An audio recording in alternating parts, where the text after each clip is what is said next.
Great new moon day, folks. We've got a video here called Pollux, a 21-year pattern of the 10th month witnesses.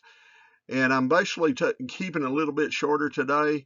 I didn't do as many slides as I did for the Aldebaran, but I kept to basically the same years of that 21-year pattern of Aldebaran, but just used Pollux and three other stars in that pattern. And you'll see here in a bit. All right, so like I did with Aldebaran, I made a particular way I was doing the slides. So I made a pattern. We've got Reckless here. We got Tarf, which is that star that basically it's kind of Tarf is it's not a very bright star, but it's the brightest star in the constellation of Cancer. That's that one that looks like a crab. Then you got Pollux here in Gemini, and then you got Castor, which is the other brighter star in Gemini. Then I've got the moon here. On each one of the slides, I've put the moon on this 21-year pattern. I put them right zeroed out, as close to zero as I could here on the apparent horizon. We got all our dates and times over here. So this was for this morning. Let's see here at 8:04:23 is the seconds. And I tried to keep all the slides. I think I'm within 3 degrees here of field of view. So this one's at 83.7. I think the rest went to 86.5. But anyway, mainly you're going to see this pattern here. It almost looks like a chair or a person. If you put a head up here, it looked like a person sitting down. But this is Regulus here, the brightest star in Leo, Tarf, which is the brightest star in Cancer, Pollux, which is the brightest star in Gemini, and Aldebaran, which is the brightest star in Taurus. And as we saw last month, Aldebaran definitely stuck to a pattern on the ninth new moon, and it was very easy to see over that 21 years that Aldebaran was in its proper position this past month. So let's take a look at the rest of the slide. This is one of the years, but now we're going to go back to 2023. So again, as you can see here, we got the Regulus, Tarf, Pollux, and Aldebaran here. Again, you got the moon almost like it's sitting on the lap of that person there.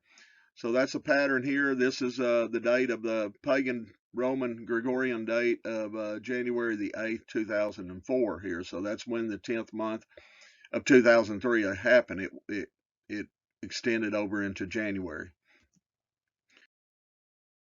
Now we got a 13th month year coming up here, and this is for 2004.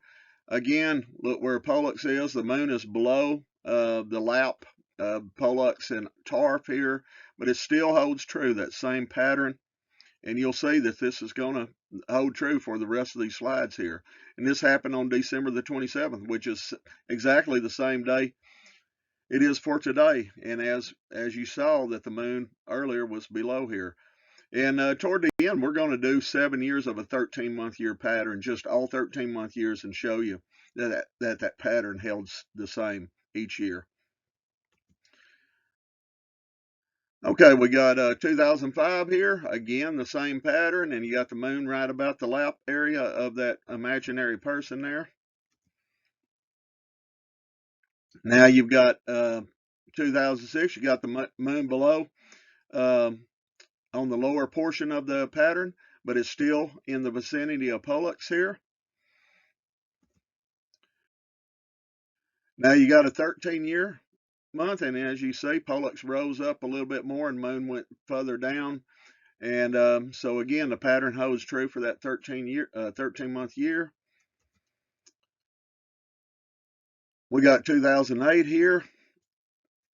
That pattern's right about the lap there. And you got the Gregorian pagan data here of January 11th, 2009, which extended from the 2008 season. We got a 13-month year. Again, the moon is below the lap there, and all 13-month year, again, you're going to see this toward the end. But the pattern's still holding true, that Pollux and the moon are staying right in the same vicinity of each other. 10th new moon. We got 2010 here. You've got the moon right here on almost toward the back, and it's just because the moon was further in its circuit. Either looks like, let's see, that'd be out toward Capricorn, this the Tropic of Capricorn. So it's taking a more southerly route. So that's why it's pushed more over here to this area. But most of them, as you'll see, they'll be closer to Pollux here and not Tarf. But just like Hamal, if you look here, Hamal and Sheraton in Aries, the constellation Aries, nearly pointed to Kulat Nunu. If y'all remember that video I did, same thing here. Castor and Pollux lined up together, kind of port you toward that star of Tarf. There is the brightest star in Cancer. But the pattern holds true here. 2011, again, you got the moon on a more south trajectory here, so it's closer to Tarf there. But again, you can see here that the pattern holds true. Moon stays within this vicinity here of this pattern. We got 2012, which is the 13-month year, and as you see, that it raises up above the moon. And that, guys, that has to happen on a 13-month year. We got to realize we're putting 13 months into a year. So the pattern, this pattern's going to go higher above the moon, or be higher above the moon at the time of the setting of the moon. Okay, we got 2013. Again, we got pretty much the same pattern on January the 16th, 2014. And we'll go to 2014. Again, the pattern holds true. It goes up a little higher. And again, that's the pattern. So when it's down, Pollux is closer down here with the moon on the horizon. Each year it's going to go up until that 13-month year, and then it's going to come back down. And that's just the pattern that happens. 2015, now this 13-month year, see how much higher Pollux went at that time? It goes much higher. 2016, you got Pollux here, real close. Again, like I said earlier, it goes closer to the moon on the horizon here on the beginning of a 12-month year. 2017, it goes a little higher than the next 12-month year. It goes a little bit higher. Now watch it go higher on this 13-month year. There we go. It goes up higher. And this actually started, this is the earliest time I saw in the 21 year that December the 23rd was the earliest that a 10th new moon happened. All right, 2019, again, it goes back down. Pollux is here with the moon. And we got 2020, a 13-month year. It goes up here. And we would have known it was a 13-month year by where Abib and the moon were together in the first month. So we would have already known it was a 13-month year just by the witnesses of Abib. And I did the video of those 13-month witnesses to prove the what a 13-month year is going to be just by where Abib and the moon are together at the setting of the moon. All right, and or actually of the rising of the sun, but the appearance of the sun in the east. We got 10th new moon 2021. Again, the pattern. Pollux comes down closer to the moon here on the horizon. This again, it goes up into January 18, 2022. And we got 2022 here. We got again, it just goes to January the 7th, which is again closer to Pollux there. And we are 2023. We know that's a 13-month year, and we're going to prove it with some additional slides here. But that was a 21-year pattern for the 10-month witnesses. So I believe that should help a lot of you out by looking at those patterns there. Now, the next four slides are a comparison of screenshots from Stellarium and pictures of the moon with Pollux and Castor early last night and in morning. So if we look at this is about 7:15 last night. This is about the time I went out and took a picture of it. So I looked up Stellarium that same time, this yesterday, on the Gregorian date of December 26th. You got the moon here, you got Castor right here, and you got Pollux right here. If you look at the field of view, I've got it zoomed in to 36.4 there. And you can also look over here. You can see this is Orion's belt and Aldebaran's up here. Remember, this moon is rising up and it's heading this way. It's traveling that way up from the horizon, and Aldebaran's somewhere up in here. Okay, but these stars are faster than the moon, quite a bit faster, so that's why they'll be closer to it in the morning from this night. You'll see here in a second. Also, here's my pictures, and as you saw on the last screenshot of Stellarium, you got Castor and Pollux right here, almost identical. This is a zoomed in version. This is more of I zoomed out a little bit, and I still got Castor and Pollux right here. So they are, if they're visible to my camera, which is not a great camera, it's definitely going to be visible to your normal eyes when you go out and take a look. All right, so this is the morning before the new moon day began today, and we got the moon here, we got Pollux here, we got Castor right here. Okay, and I think if you draw this line over here, this is Tarf right over here.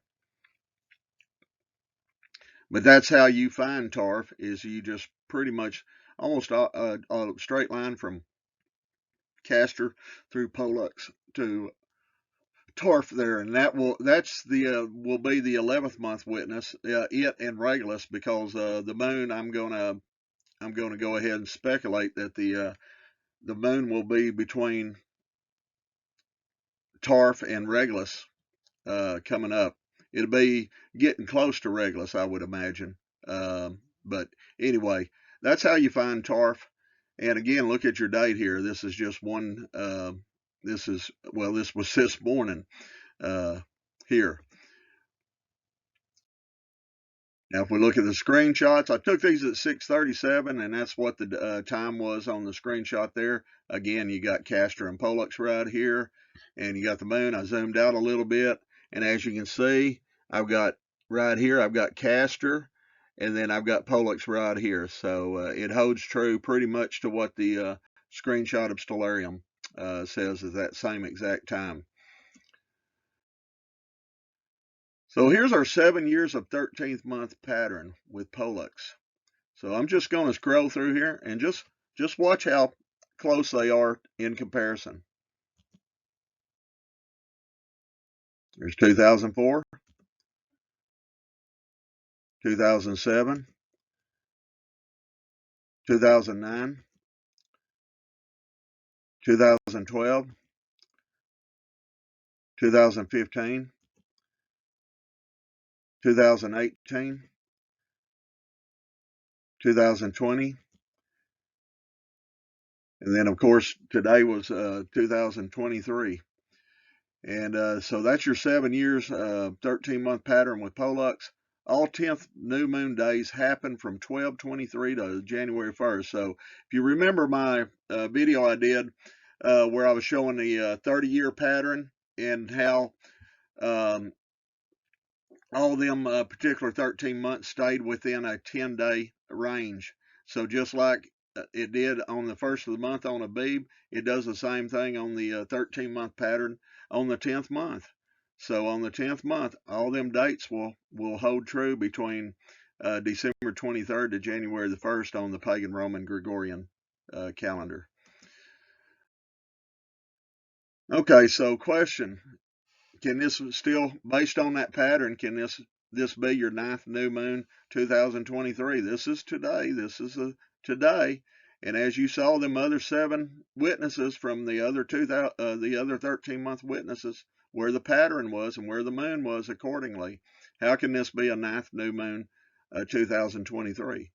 Guys, it cannot be a ninth new moon. It's the pattern, the patterns, the perfect celestial clock from above, from the Father of Lights. That's what we need to put our trust in. We don't need to put our trust in our speculation. We need to go out here and it's got to be testable, observable, testable, and repeatable. And over the last few months, I've done that, and I've proven that we're in a 10th new moon period. We are not. This is not the 9th new moon. Again, this is not the 9th new moon today. So Pollux, a 21-year pattern of the 10th month witnesses. So don't take anything that I've done here today. Go observe it yourself, test it yourself, and then repeat it.